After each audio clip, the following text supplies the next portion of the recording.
¿Sentís que haces cosas por tu familia, que luego no sos reconocida y que esto te genera una gran frustración? ¿O que estás siempre resolviendo los problemas familiares, atento a lo que sucede en cada escena? Y cuando querés salirte o cuando querés realizar tu deseo personal, se enojan con vos y no te lo permiten. Si estás en alguna de estas situaciones, este video es para vos, para que comprendas dónde se gestó esto, cómo comenzó y qué podés hacer para solucionarlo.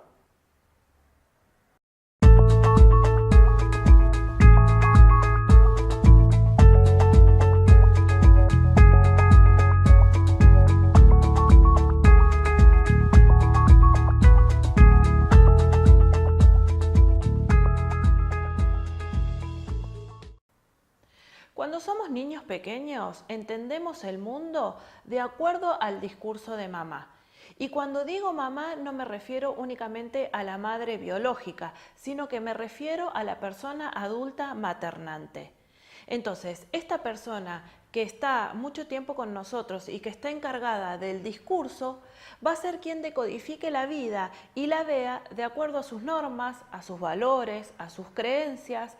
Va a ser quien lo discurse y va a ser de quien lo tome el niño. Entonces, puede ser la madre real, puede ser el padre o puede ser una abuela o una tía que se ocupa de nuestra crianza. Cuando somos niños pequeños, dependemos al 100% de un adulto. No solamente para que el adulto resuelva nuestras necesidades básicas de alimento, de protección, de cuidados, sino también que dependemos al 100% de la vida emocional del adulto, porque encima estamos fusionados a la emocionalidad del adulto. Cuando somos pequeños, la ecuación del dar y el recibir debería ser muy sencilla. Es el adulto quien debe proveer de las necesidades básicas al niño, pero sobre todo es el adulto quien debe proveer de las necesidades emocionales al niño. Entonces, mientras estemos con esta ecuación, la ecuación va a estar equilibrada. El problema va a ser cuando el niño empiece a interpretar las necesidades del adulto y sea él quien se encargue de proveérselas. En la adultez, el dar y el recibir es un equilibrio, debería ser un 50% de cada uno de los adultos. Yo te doy algo y a cambio de esto recibo otra cosa. No importa qué es lo que intercambiemos, siempre y cuando los dos estemos de acuerdo en el intercambio. El problema es cuando empezamos a dar y del otro lado no recibimos y sentimos que esto está desequilibrado. En un intento por ser amado y por ser amado incondicionalmente, el niño va a empezar a prestar atención a cuáles son estas creencias, a cuáles son los valores, a cuáles son las normas que discursa este adulto. Y va a empezar a adaptarse a todas estas situaciones del adulto y no el adulto a la del niño. Entonces, por ejemplo, si mi madre discursa que no ha podido estudiar, que a ella le hubiese gustado tener una formación universitaria, porque de esta forma no hubiese dependido económicamente de nuestro padre, que no fue capaz de darle todo lo que ella necesitaba y quería, entonces el niño va a empezar a prestar atención a cuáles son todas esas necesidades que mamá discursa, se va a ir adaptando y se va a resaltar excelentemente bien, por ejemplo, en lo académico. ¿Por qué? Porque para mi madre esto era muy importante. ¿Por qué? Porque el niño empieza a entender que de esta forma es más amado, o sea, obtiene más amor y que recibe amor incondicional. Pero en realidad esto no es verdad. En su discurso, mamá va a organizar la información a la que debemos ser leales y a la que no. Por supuesto que esto se desarrolla de manera inconsciente y el niño también va a adaptarse a esta información de manera inconsciente.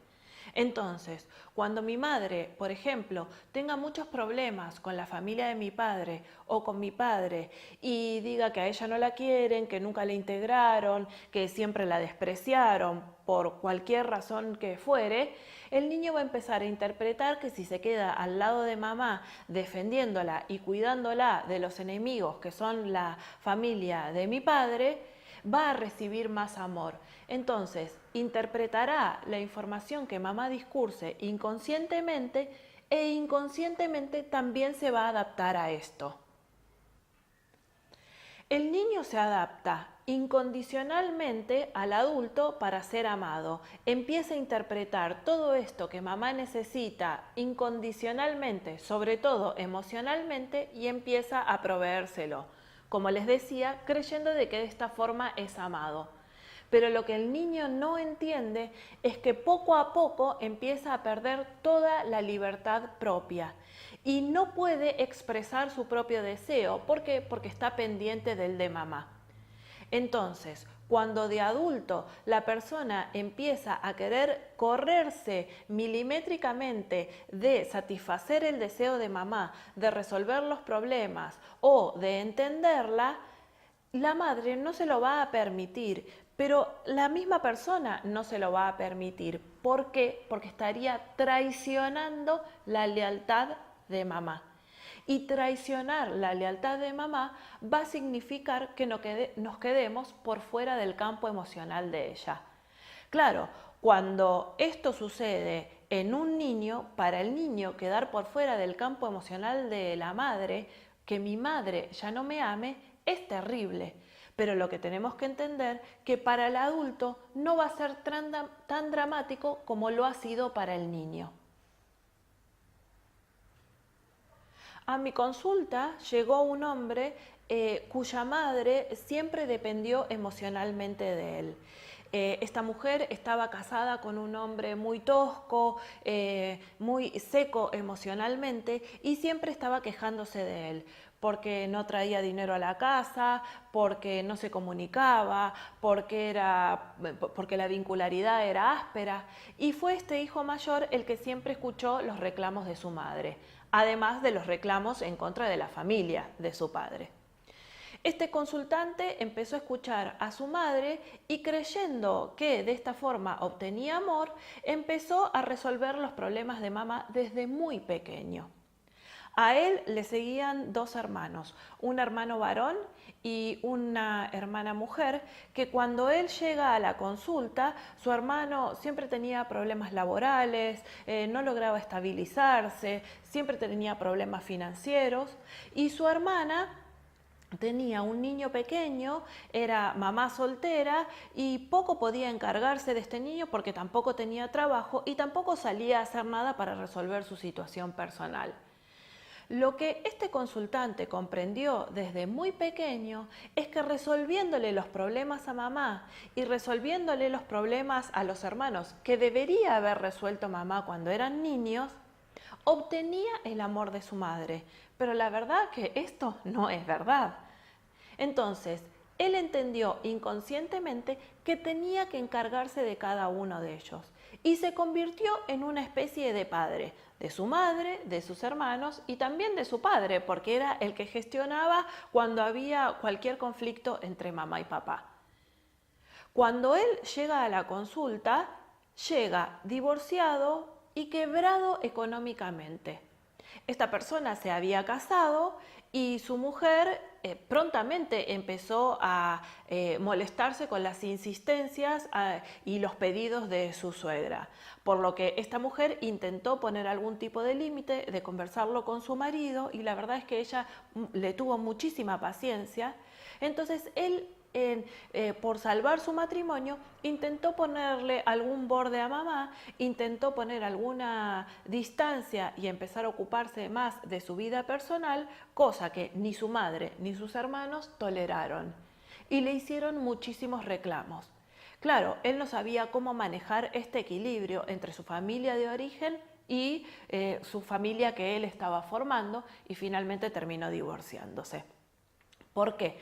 Porque cuando intentó poner algún tipo de límite, cuando empezó a decir algunos no, mamá enfureció, empezó a hacerle todo tipo de reclamos y le prohibió que la visitara o que la viera, en nombre de todo lo que ella había hecho en la infancia por él.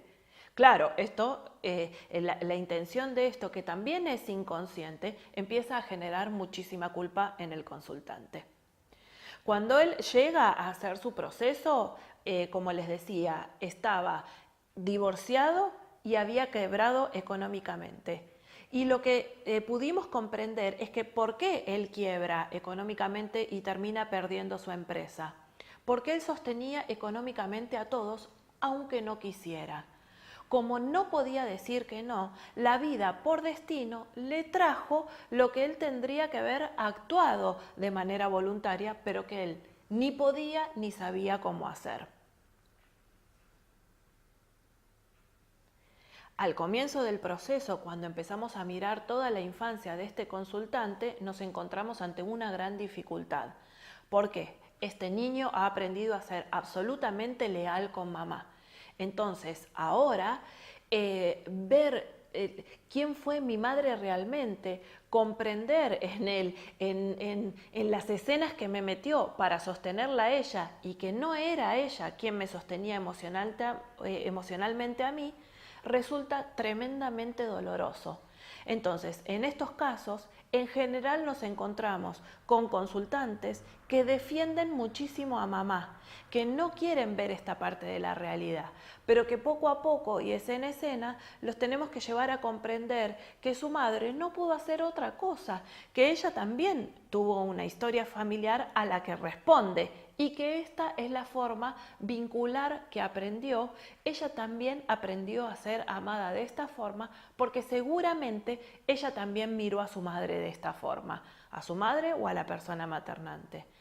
Les puedo asegurar que observar el comienzo de los procesos resulta muy doloroso para la persona, porque de ninguna manera quiere tocar con este costado emocional. Sin embargo, con el correr de las consultas, él empezó a comprender qué le había sucedido como niño, cómo él había reaccionado a esto que le sucedía, y también empezó a comprender de que su madre no lo hubiese podido hacer de otra forma. Entonces, poco a poco empezó a trabajar los límites, poco a poco empezó a trabajar algunos no, para poder trabajar su vida personal, porque en tanto y en cuanto él siguiera cumpliendo con las demandas de su madre, no iba a poder construir ni su deseo ni su propia vida. Lo que tenemos que entender en el caso de las lealtades familiares es que esto empezó cuando yo era muy pequeño y es como si hubiésemos firmado un contrato. Mi madre necesita que ciertas emocionalidades, que ciertas necesidades y carencias estén cubiertas y yo como niño firmo el contrato y me comprometo a cumplir fielmente con estas escenas y con estas situaciones. Cuando de repente empiezo a conectar con mi propio deseo y empiezo a conectar con mi propia libertad y quiero construir estos lugares, me encuentro en que estoy rompiendo el contrato que firmé de muy pequeño. Y la familia esto no lo acepta. Es muy probable de que nos tilden de traidores, de que nos expulsen del territorio emocional familiar y muy probablemente este sea el precio que tengamos que empezar a pagar. Muchas veces nos confundimos y creemos que por nosotros estar comprendiendo lo que nos sucedió y comprendiendo el entramado y comprendiendo cuál fue el rol que cumplió cada uno de estos personajes en el entramado vincular familiar, erróneamente creemos que porque lo comprendemos nosotros, el otro también tiene que comprenderlo o que el otro tiene que aceptar nuestros cambios. En realidad no, porque el otro no está muy enterado de, solamente ve el cambio en el contrato o la rotura del contrato, pero lo que no ve es que aquí hay una propuesta de cambio que es de crecimientos para ambos. Porque si yo ahora no estoy todo el tiempo proveyéndote de lo que vos necesitas, esto también va a significar un crecimiento en vos que vas a salir a resolver estos problemas por tus propios medios. Entonces, el romper con el contrato familiar es algo que resulta muy difícil porque desde nuestro lado tenemos que cambiar muchas conductas y muy probablemente del otro lado el otro no las acepte. Si te gustó este video, podés suscribirte a mi canal de YouTube o suscribirte a mi página web veronicadesanmartin.com.ar y así recibir todas las actualizaciones semanales que agrego a mi blog, tanto en artículos como en videos. Nos vemos en el próximo.